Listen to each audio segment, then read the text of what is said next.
Agatha stood frozen, staring at the vibrant blue bulbs sprouting from the spot where the alien's body had lain just hours before.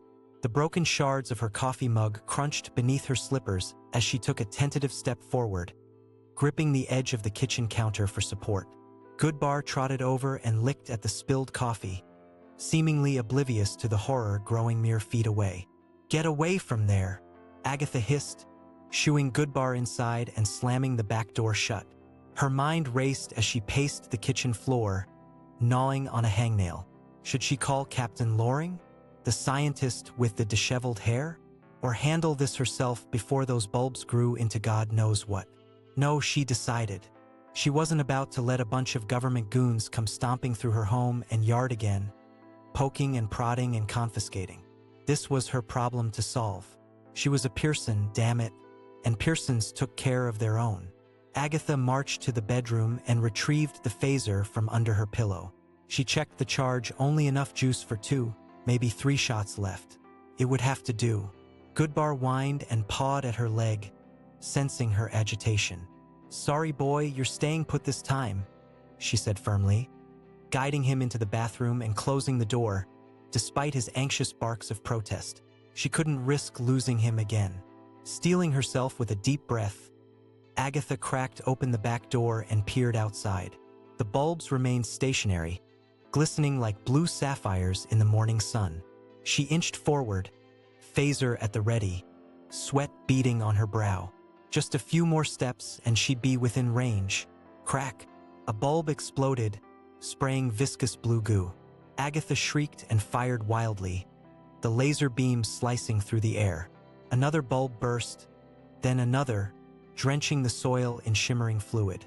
She kept firing until the phaser clicked empty, the acrid stench of ozone filling her nostrils. Panting, Agatha lowered the weapon and surveyed the destruction. The bulbs were decimated, oozing blue puddles sizzling in the dirt. She almost laughed in relief.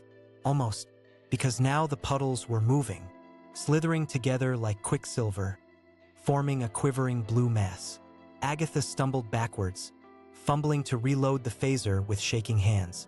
The mass bubbled and stretched, rising from the earth, taking shape.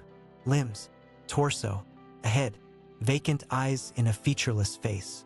It was the alien, reformed anew, looming over her, reaching out with impossibly long arms. Agatha screamed and fired point blank. The laser slashed across the being's midsection and passed right through, leaving no mark. Kept coming, undeterred. She fired again. Nothing. In her panic, she'd forgotten the most basic lesson Paul had taught her. When all else fails, go for the head. She raised the phaser, aiming between those fathomless eyes. Click. The phaser sputtered and died, drained of power. "No, no, no," Agatha cried, flinging the useless weapon at the approaching alien. It bounced off harmlessly and clattered to the ground. The being's blank face split into a macabre grin, revealing rows of needle-like teeth. "Foolish human," it hissed, its voice like nails on a chalkboard. "Your primitive weapons are no match for us." Agatha backed away until she hit the wall of the house, trapped. This was it. This was how she died, at the hands of some grotesque extraterrestrial. She squeezed her eyes shut, bracing for the end. BLAM, BLAM, BLAM. Gunshots rang out in rapid succession. Agatha's eyes flew open to see the alien stagger, sapphire blood spurting from holes puncturing its head and chest. It wailed in agony, thrashing and clawing at its wounds. "Get down," a gruff voice commanded. Agatha dropped to the ground just as a barrage of bullets whizzed over her head, pummeling the alien relentlessly. It convulsed and screamed, blue gore splattering everywhere, until finally it collapsed into a twitching heap. Footsteps crunched across the yard. A pair of combat boots appeared in Agatha's peripheral vision. She looked up to see a grizzled, heavy-set man in a flannel shirt and trucker cap, a smoking shotgun cradled in his arms. He looked down at her and extended a calloused hand. "Vernon Tully," he introduced himself, helping her to her feet. "Heard the ruckus from next door. Figured it was them alien sumbitches again." "Wait!" Again, Agatha sputtered, mind reeling. You knew about these things? Vernon spat a stream of tobacco juice and nodded. Oh yeah, been around for years, just real hush-hush. Government don't want people knowing how bad the invasion's gotten. Invasion? Agatha felt faint. Aha, started with the Roswell crash back in 47. Them Greys been trying to infiltrate ever since. Plant themselves among us. Vernon prodded the dead alien with the toe of his boot. Looks like you got yourself a rogue scout. Damn things can regenerate if you don't scramble the brain pan. Agatha's head swam with this influx of information. A full-scale alien invasion, covered up for decades. And here she was, smack in the middle of it. I need to sit down, she mumbled. Vernon guided her to the porch steps, then set about gathering up the gooey blue remains and stuffing them into a trash bag. Best burn this mess, for it reanimates again, he said sagely. Reanimate, Agatha croaked. Yep, seen it happen. Vernon tied off the bag and hefted it over his shoulder. Look, why don't you come on over to my place? Got a pot of coffee on. I reckon we got some things to discuss. Too shell-shocked to argue, Agatha followed him on autopilot, Goodbar trotting at her heels after finally being freed from the bathroom. Vernon's house was a mirror image of her own, albeit more run-down and cluttered. He led them into a cramped kitchen that smelled of stale smoke and burnt coffee. Have a seat, he offered, plunking down 2 mismatched mugs and filling them with sludgy black liquid. Agatha sank into a wobbly chair, cradling the mug in both hands as Goodbar curled up protectively at her feet. So, aliens, she said, at a loss for where to even begin. Vernon leaned back and lit a hand-rolled cigarette, taking a long drag before speaking. Yep, and that's just the tip of the iceberg. See, them Greys ain't the only ones out there. Not by a long shot. He reached under the table and retrieved a scuffed leather journal, plopping it in front of Agatha. She opened it cautiously. The pages were filled with messy scrawl, diagrams of strange beings and symbols, photos of lights in the sky, scorch marks in fields, newspaper clippings about missing livestock and people. It was like something out of the X-Files. Been tracking their activity for years now, Vernon said, tapping the journal. Trying to figure out their master plan. Near as I can tell, they're scouting us out, testing our defenses, our will to fight back. Only a matter of time, for they launch a full-scale attack. Agatha's mind boggled at the enormity of it all. This couldn't be real. Yet the evidence was quite literally splattered across her backyard. Why haven't they attacked already, if they're so advanced? She asked, trying to make sense of it. Our nukes, Vernon said matter-of-factly. They know if they hit us head-on, we'll light 'em up like the 4th of July. So they gotta be sneaky about it, whittle us down first. That's where the infiltration comes in. He took another drag and blew a smoke ring. See, them Greys can mimic us, blend in. Hell, your mailman could be one for all you know. They're like sleeper agents, waitin' for the signal to strike. A chill ran down Agatha's spine. Suddenly, her quiet little suburb felt infinitely more sinister. What do we do? How do we stop them? We prepare, Vernon said grimly. Stockpile weapons, supplies, stay vigilant. And when the time comes, he mimed firing a gun. Agatha's head reeled. This was too much. Aliens posing as humans, biding their time before bringing about Armageddon. How was she supposed to process this? Let alone fight it? She was just a retired schoolteacher. For God's sake. She wasn't cut out for an interstellar war. Her spiraling thoughts were interrupted by the rumble of an engine outside. Vernon shot to his feet and peered through the curtains, cursing under his breath. Damn it, feds found us. What? Agatha sprang up in alarm, jostling the table and sloshing coffee.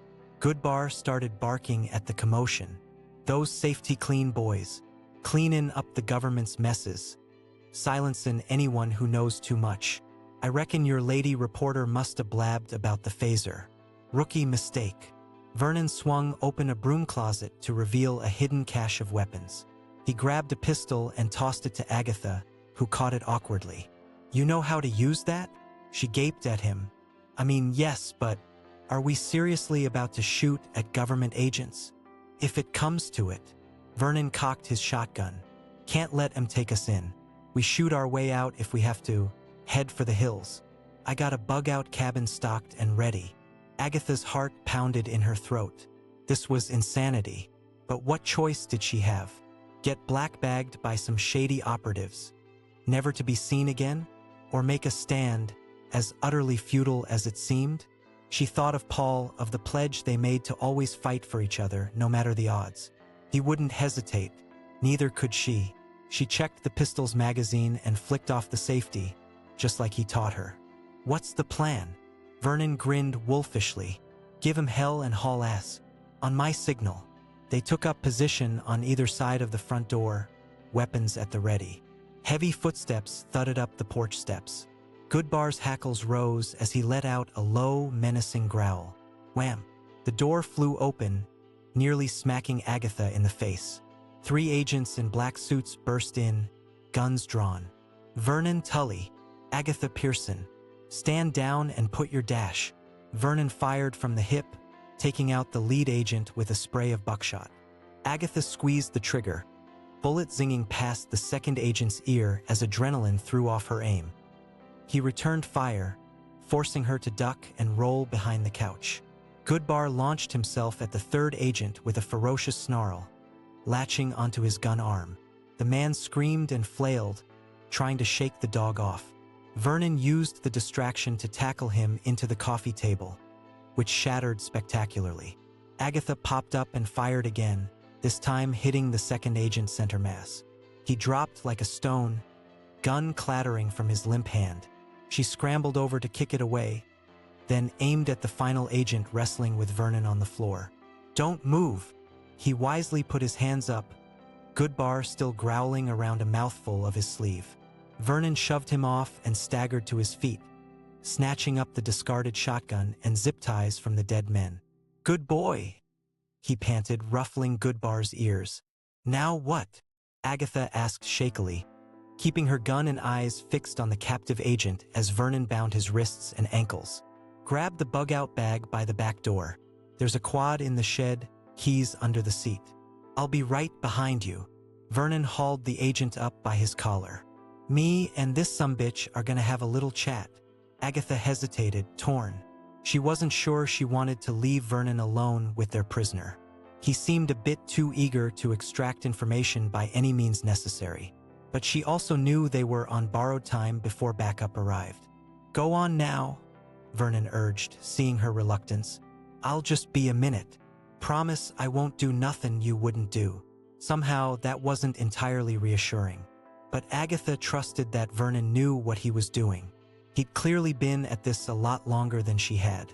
So she gave a curt nod, collected Goodbar, and hurried to grab the bug-out bag as instructed. The quad was right where Vernon said it would be, full of gas and ready to go. She strapped the bag to the rear rack and gunned the engine, Goodbar hopping up to ride shotgun. No sooner had she pulled out of the shed than a black SUV came screeching around the corner, heading straight for Vernon's house. Damn it! Agatha punched the throttle, sending the quad lurching through a gap in the backyard fence. She hung a sharp left into the woods just as more gunfire erupted behind her. She could only pray Vernon made it out in one piece. The quad bounced and jounced over the uneven terrain, branches whipping at Agatha's face as she wove between the trees. She had no idea where she was going, only that she had to put as much distance as possible between herself and the fresh batch of agents no doubt swarming the scene. After a harrowing 10 minutes at breakneck speed, dodging rocks and gullies that threatened to overturn the quad, Agatha finally eased off the gas. She couldn't hear any signs of pursuit over the labored purr of the engine and her own pulse pounding in her ears. It seemed they'd made a clean getaway, at least for the moment. She glanced over at Goodbar, tongue lolling happily in the wind as if this were just another joyride. Some mess we've gotten ourselves into, huh boy? The dog yipped in agreement. Realizing she had no idea where Vernon's bug-out cabin was, Agatha pulled over to dig out the map from the survival pack. She spread it across the quad's seat, squinting at the faded topography and unnamed roads snaking through the wooded hills. There, a penciled X marking a spot deep in the wilderness, far from any town or main highway. That had to be it. She traced the route with her finger, committing the twists and turns to memory. Without a compass, she'd have to rely on her rusty orienteering skills from summers at Girl Scout camp all those decades ago. "Well, Goodbar, looks like we're roughing it for a while," she sighed, folding up the map.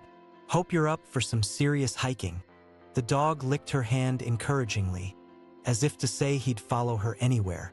And thank goodness for that. In this brave new world of clandestine agents and enemies wearing human faces, he was the only one she could truly trust. Resolve hardened, Agatha stuffed the map into her back pocket and kicked the quad to life once more. It was time to disappear.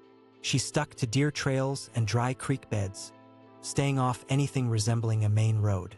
Every snap of a twig or rustle of leaves set her heart racing, finger twitching on the trigger of her borrowed pistol. But it was always just a bird taking flight or a squirrel skittering up a tree. No black-suited agents or grinning gray aliens burst from the foliage to drag her away. At least not yet. The sun climbed higher in the sky, filtering down in hazy shafts through the canopy. Agatha's stomach growled, reminding her that coffee and adrenaline were poor substitutes for actual sustenance. She hadn't eaten since, God, she couldn't even remember. Everything before Vernon's revelations felt like another lifetime. Goodbar seemed to be faring better, happily snapping at passing insects or nosing through the undergrowth for new and exciting scents. He'd always been an easygoing dog, content with whatever meager comforts came his way. Agatha envied his ability to live purely in the moment, unburdened by the knowledge of their true predicament. By the time they reached the base of a steep, rocky incline, Agatha was drenched in sweat and swaying on her feet, exhausted in both body and mind. She checked the map again, hoping against hope that they were close to their destination. But no, the ominous X still lay a daunting distance away, separated by peaks and valleys that promised only more grueling terrain ahead. "Lord, I'm too old for this," Agatha groaned, leaning heavily on a tree trunk. Black spots danced at the edges of her vision, and a dull throb pulsed behind her eyes. She knew she was pushing herself dangerously close to her limits. If she collapsed out here, they'd be utterly screwed. Goodbar whined and pressed his nose into her palm, brown eyes full of concern. Agatha scratched behind his ears, mustering a weak smile. I know. Can't stop now. Not when we've come this far." She fumbled open one of the bug-out bag's many pockets, praying Vernon had thought to pack something edible. Her fingers closed around a foil-wrapped rectangle that crinkled promisingly. She tore it open to reveal a slightly crushed but intact granola bar. "Jackpot," she mumbled around a mouthful of oats and honey, practically inhaling the rest. It wasn't much, but the quick influx of calories and sugar was enough to cut through the fog of fatigue, sharpening the world back into focus. Thus fortified, Agatha heaved herself upright and assessed the incline before them. It was too steep and unstable for the quad, which meant they'd have to go on foot from here. She unstrapped their meager supplies, shouldered the bug-out bag, and gave Goodbar a resolute nod. "Ready to do some climbing, boy?" Goodbar wagged his agreement, already scampering up the loose shale in search of a navigable path. Agatha followed more slowly, carefully testing her footing before transferring her weight. The last thing they needed was a twisted ankle or broken bone out in the middle of nowhere. The ascent was torturous, all slipping gravel and scraped palms as they hauled themselves hand over hand up the unforgiving slope. Agatha's lungs seared and her thighs screamed in protest, threatening to give out at any moment. But she gritted her teeth and pushed onward, trying to ignore the way the landscape swam dizzyingly before her. Just when she thought she couldn't take another step, they crested the ridge onto blessedly flat ground. Agatha collapsed onto her back, chest heaving as she stared up at a sky ablaze with the colors of early sunset. Had they really been traveling that long? The day had passed in a surreal blur of adrenaline and exertion. Goodbar flopped down beside her, tongue lolling between panting breaths. Agatha reached over to pat his heaving flank, immensely grateful for his steadfast presence. "Good boy," she rasped. "Best damn dog a gal could ask for." For a long while, they simply lay there, letting the hard-won peace of the moment wash over them. The sun dipped lower, shadows lengthening across the rocky expanse. In the distance, a hawk keened, piercing and wild. Agatha had never been much for the great outdoors, always more at home among books and flower beds than untamed wilderness. But there was a stark beauty to this place, with its endless vistas and rugged isolation. Like the world had fallen away, leaving only the primal essentials of earth and sky. It made their troubles feel small in comparison, dwarfed by the immensity of nature's indifference. But they couldn't afford to rest for long. Night would be falling soon, and with it untold dangers in the darkness. They had to find shelter, someplace defensible to hole up until morning. With a groan, Agatha rolled to her feet and consulted the map yet again. If her estimations were correct, they weren't far from Vernon's marked location. Another mile, maybe two, and they'd be secure for the night. She re-shouldered her pack and gave a short, sharp whistle. "Goodbar to me." The dog scrambled up, shaking off dust and pebbles before falling into step beside her. Together, they set off across the ridge, racing the sinking sun. The last light was fading from the sky by the time they spotted it. A squat, shadowy structure tucked into the leeward side of a hill, nearly invisible amid the scrub brush and boulders. Agatha's heart leapt at the sight. The cabin was small and rough-hewn, more of a glorified shed really, but to her weary eyes it might as well have been the Ritz. She and Goodbar made their final approach cautiously, senses straining for any hint of occupancy or tampering. But the cabin stood silent and dark, door and single window firmly shuttered. It seemed their refuge was as securely secret as Vernon had promised. After a tense minute crouched in the gathering gloom, listening hard for any signs of life, Agatha deemed it safe to proceed. She unholstered her pistol and crept to the door, trying the handle. Locked, naturally. She felt along the top of the frame, just as Vernon's map had indicated, and sure enough, her fingers closed around a small key taped to the weathered wood. The tumblers turned with a soft click, and the door swung inward on creaking hinges. Agatha motioned for Goodbar to stay as she slipped inside, gun at the ready. But the one-room cabin proved as deserted as it appeared, containing only the barest necessities. A cot, a camping stove, some plastic bins stacked in the corner. Agatha shut the door and slid the deadbolt home, feeling a knot between her shoulders loosen slightly at the illusion of security it provided. She went to the window and risked peeking between a gap in the boards. The gloaming bathed the world in shades of gray, speckled with the first lonely stars winking into existence. No sign of headlights or campfires marred the pristine darkness. For the moment at least, it seemed they were well and truly alone. With that reassurance, Agatha finally allowed herself a shuddering breath of relief. She lowered her aching body onto the cot, springs squealing under the unexpected weight. Goodbar patted over and laid his head on her knee, warm brown eyes peering up at her, checking in as only a loyal dog can. Agatha huffed a half-laugh, scratching the soft spot under his chin. "We made it, boy. By the skin of our teeth, but we made it." The stress and insanity of the past 24 hours crashed into her all at once, leaving her feeling hollowed out and fragile. Her throat tightened and her eyes welled, the tears she'd kept locked down all day finally spilling over in hot rivulets down her cheeks.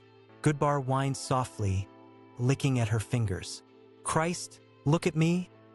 Agatha sniffed, scrubbing at her face with trembling hands, blubbering like a damn fool. "We're still in a fix and half. And who even knows what happened to poor Vern Dash?" She choked on a sob, unable to finish the thought. Vernon could still be back there, under interrogation or worse. Guilt writhed in her gut like an oily snake. He'd risked everything to save her, and she'd repaid him by abandoning him to those government thugs. But then she thought of the steely glint in his eye as he'd shoved the pistol into her hands and told her to run. The unspoken vow between them. She realized then that Vernon had never intended for them to escape together. He'd known from the second he put buckshot through that agent that he'd be staying behind to buy her time. Fresh tears spilled down her face as the weight of his sacrifice settled on her shoulders. She didn't deserve such loyalty, not after only a few hours' frantic acquaintance. But Vernon had gifted it to her all the same, and she'd be damned if she let it be in vain. She had to keep going, survive to fight another day, and hopefully, somehow, find a way to rescue Vernon and expose the truth about the insidious invasion happening right under humanity's nose. It was a task that felt impossibly daunting for one shell-shocked retired teacher and her faithful hound. But Agatha was nothing if not stubborn, and she'd never been one to back down from a challenge. "Well, Goodbar, looks like it's up to us to save the world." Her voice only trembled a little as she leaned down to press her forehead against the dog's shaggy brow. "Think we're up for it?" Goodbar's tail thumped once, twice against the dusty floor. His answer was clear. Agatha managed a watery chuckle. "That's my boy. We'll show those extraterrestrial bastards what happens when you mess with Team Pearson, won't we?" With that vow hanging in the suddenly less oppressive air, she set to work making their temporary base as secure and hospitable as possible. She barricaded the door, lined the window, and sorted through their scant provisions, trying to ignore the yawning emptiness in her stomach. There'd be time enough to hunt or forage tomorrow. For tonight, they needed rest more than anything else. She unfurled a musty-smelling sleeping bag atop the cot, shaking it out the best she could. Hardly the four-star accommodations she was used to, but after the day they'd had, it might as well have been a feather bed.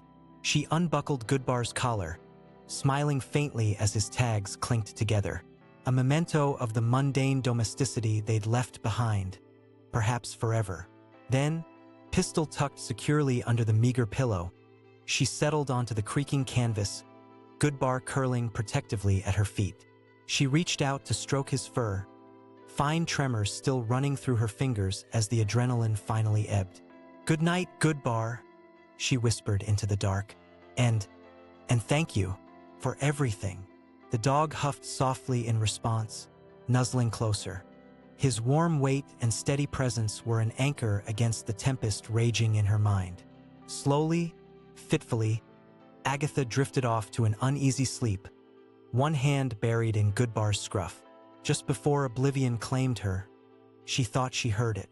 A mournful howl rising in the distance, eerie and inhuman. A shiver ran through her, and she tightened her grip on both dog and gun. They weren't out of the woods yet, not by a long shot, but come what may, little green men or shady government spooks, Agatha Pearson was ready. This was her world, damn it, her home, and she'd fight like hell to keep it that way. The howl echoed once more, fading into the night. In the hidden cabin, the woman and her dog slept on, gathering strength for the battles to come. Outside, the stars wheeled cold and uncaring overhead. Somewhere beyond them, an invasion force waited, as patient and inexorable as the turning of the seasons.